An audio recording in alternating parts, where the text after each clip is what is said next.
हवाई सफर, सड़क मार्ग से महंगी गाड़ियां, महंगी कारों और ट्रेन के फर्स्ट क्लास में सफर करने वाले ये अपराधी महंगे सूट बूट पहनकर शादी पार्टियों में पहुंचते हैं। बच्चों के अभिभावकों से तय रकम में सौदा तय करते हैं। उसके बाद तमाम आपराधिक प्रवृत्ति के बच्चों को ट्रेनिंग के बाद अलग अलग राज्यों में वारदात के लिए शादी के सीजन में ले जाते हैं। देखने में लगता है ये सब एक ही परिवार के हैं। बड़े सदस्यों का काम शादी समारोह में फैलकर गहने पैसों की रेकी करना होता है। फिर बच्चों को इशारा किया जाता है। इसके बाद बच्चा बैग चोरी कर लेता है। बाद में सारे लोग बारात से निकलकर ऑटो या दूसरे सार्वजनिक वाहनों से फरार होते हैं।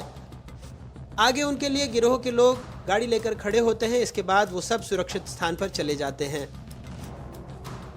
देश भर में करोड़ों और लाखों की चोरी की वारदात को अंजाम देने के बाद कड़िया, सांसी और गुलखेड़ी के तमाम बदमाश और बच्चे ब्यावरा में ही उतरते हैं। जी हाँ, ब्यावरा एकमात्र वो स्टेशन है जहाँ रेलवे स्टेशन भी है और जहाँ चारों तरफ शहर को तमाम बड़े शहरों से ये इलाका जोड़ता है। और ये तमाम बदमाश चोरी की बड़ी वारदातों को अंजाम देने के बाद अपने गांव में सुरक्षित दाखिल होते हैं और गांव में ही कैंप करते हैं। वहां से कहीं बाहर नहीं निकलते हैं। जब पुलिस पहुंचती है तो पूरा गांव हमला बोल देता है। इन तीनों गांवों में हजारों लोग रहते हैं। 2000 से ज्यादा लोगों पर देश भर के दर्जनों थानों में 8000 से ज्यादा मुकदमे दर्ज हैं। हालांकि नई पीढ़ी में गांव के कई युवक पढ़ लिख कर नौकरी भी कर रहे हैं। कोई डॉक्टर है तो कोई पटवारी, कई पुलिस और वन विभाग में भी हैं। लेकिन आज भी हजारों परिवारों का मुख्य पेशा बच्चों से चोरी कराना, जुआ खेलना और शराब बेचना ही है।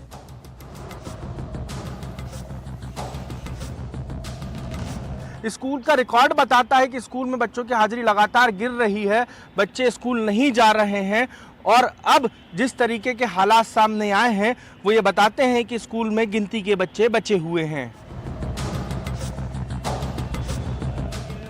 शिक्षक भी क्या करें, कहते हैं बच्चे बाहर पढ़ने चले गए। हकीकत ये है कि बच्चे अपराध के स्कूल जाते हैं। कड़िया गांव की अपनी कहानियां हैं और तमाम बातों के बीच मेरे साथ नटवर जी हैं और प्रधानाध्यापक हैं गुलखेड़ी से सरोकार रखते हैं। सर, लगातार स्कूल में जो है बच्चों की संख्या कम हो रही है। जी सर, बच्चे कम होते जा रहे हैं कि उनका कारण है कि वो मतलब उच्च अध्ययन के लिए चले गए हैं और आगे से बच्चे मतलब दूसरे स्कूल में चले गए। मैं पास का वो है हाई स्कूल। बच्चों का कम होने का कारण यहाँ के बच्चों की एक आपराधिक प्रवृत्ति भी है। आपराधिक रिकॉर्ड एक बच्चों का बहुत बड़ा है, खासतौर पे कड़िया और गुलखेड़ी जहाँ से आप आते हैं वहाँ पे। नहीं, हमारे यहाँ के बच्चों का तो नहीं है सर। और भी जैसे आपराधिक प्रवृत्ति हो सकता, कहीं बाहर से आते होंगे बच्चे, बाहर से लाते होंगे वो करवाने के लिए। यहाँ के बच्चे तो नहीं है सर। अधिकतर अब तो शिक्षा से जुड़ गए हैं सब, मुख्य धारा में जुड़ गए हैं सब। बोड़ा थाना क्षेत्र में आने वाले हजारों से ज्यादा आबादी के तीनों गांव की आंगनबाड़ियां भी पूरी तरह से बंद हैं। यहाँ किसी भी घर से बच्चे आंगनबाड़ी में नहीं भेजे जाते। वजह साफ है, पूरा गांव बच्चों से चोरी की वारदात कर मालामाल हो चुका है। करोड़ों के बंगले गांव में बन चुके हैं और आंगनबाड़ी पर गांव में ताला लटका रहता है। कहने को आंगनबाड़ी खुलती है, लेकिन सामने एक भवन है जिस पर अरसे से ताला लगा हुआ है। कोई ये बताने वाला नहीं है कि यह आंगनबाड़ी आखिरी बार कब खुली थी। मैं इस वक्त उसी कड़िया सांसी के इलाके में मौजूद हूँ। आंगनबाड़ी केंद्र है, पूरी तरीके से आप देख सकते हैं बंद है और कभी से ये आंगनबाड़ी खुली नहीं है। कारण सिर्फ ये है कि यहाँ के बच्चे जो है वो बदमाशी की वारदात में लिप्त रहते हैं और आंगनबाड़ी केंद्रों में नहीं आते हैं। यही कारण है कि इस पर ताले पड़े हुए हैं। कड़िया सांसी का ये जो आंगनबाड़ी केंद्र है ये पूरी तरीके से बंद है।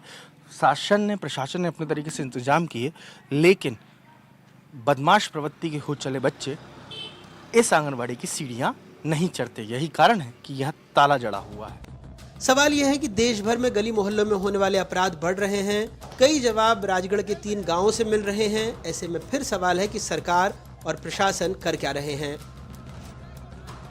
देखिए, पुलिस हमेशा इसको संज्ञान में लाती है। इसमें प्रशासन पुलिस मिलकर कई बार इनको रिहैबिलिटेट करने के प्लान भी बनाए गए हैं और कुछ रिहैबिलिटेट भी हुए होंगे। आंकड़ा हमारे पास नहीं है, लेकिन इसमें समाज को भी जुड़ना पड़ेगा। समाज, प्रशासन, पुलिस सब मिलके इस पे काम करेंगे। एक मुश्किल काम है क्योंकि वो जो लोग हैं वो लोग इसको आजीविका के रूप में देखते हैं। तो अगर हम आजीविका से उनको इतर ले जाकर किसी और चीज़ में लगाना चाहते हैं तो हमें प्रशिक्षण भी देना पड़ेगा। सामाजिक बदलाव के लिए एक विल पावर भी होना चाहिए। एजुकेशन भी है और रोज़गार भी है। तो जब तक समेकित रूप से प्रयास नहीं होगा तो इसमें उतनी आसानी से सफलता नहीं मिल पाएगी। कड़िया और गुलखेड़ी से हम लौट आए हैं। सबसे अहम बात बताऊं आपको, अपराध की पाठशाला और अपराध की नर्सरी आपको कहीं देखनी है तो उसका सबसे जीता जागता उदाहरण राजगढ़ के कड़िया और वहाँ पे पहुँच सकते हैं आप। आसपास तमाम इलाकों में जिस तरीके से अपराध की नर्सरी पनप रही है, वहाँ पे जुए की पंचायत लगती है, वहाँ पर शराब की पंचायत लगती है, वहाँ शराब आपको खुले में बिकती हुई नज़र आ जाएगी। वहाँ के तमाम घर जो हैं वो अपराध में शामिल हैं। नज़ारे हैरान कर देंगे। बड़ा कैमरा हम नहीं ले जा सकते थे, यही कारण रहा कि मोजो से तमाम शूट किया गया और देखा गया कि हालांकि किस तरीके से वहां पर अपराध को अंजाम दिया जाता है। एक एक व्यक्ति वहां पर मोबाइल पर नजरें लगाए हुआ था। वहां कैमरा आप मोबाइल का भी नहीं निकाल सकते। सपनों के इस नगर में, यादों की रहे गुजर में। आप सोच रहे होंगे इतने गंभीर विषय के बाद हम सीधे कश्मीर की वादियों में क्यों आ गए। ये रील सन्नी सिसोदिया की है। जनाब की उम्र 24 साल है। 36 अपराध इनके नाम हैं। पुलिस इन्हें ढूंढने में पसीने से तरबतर होती है। ये कश्मीर की ठंडक में ऐश फरमाते हैं। राजगढ़ के कड़िया गांव से अजय शर्मा और कैमरा पर्सन अभिषेक ठाकुर के साथ अनुराग द्वारी की रिपोर्ट, एनडीटीवी।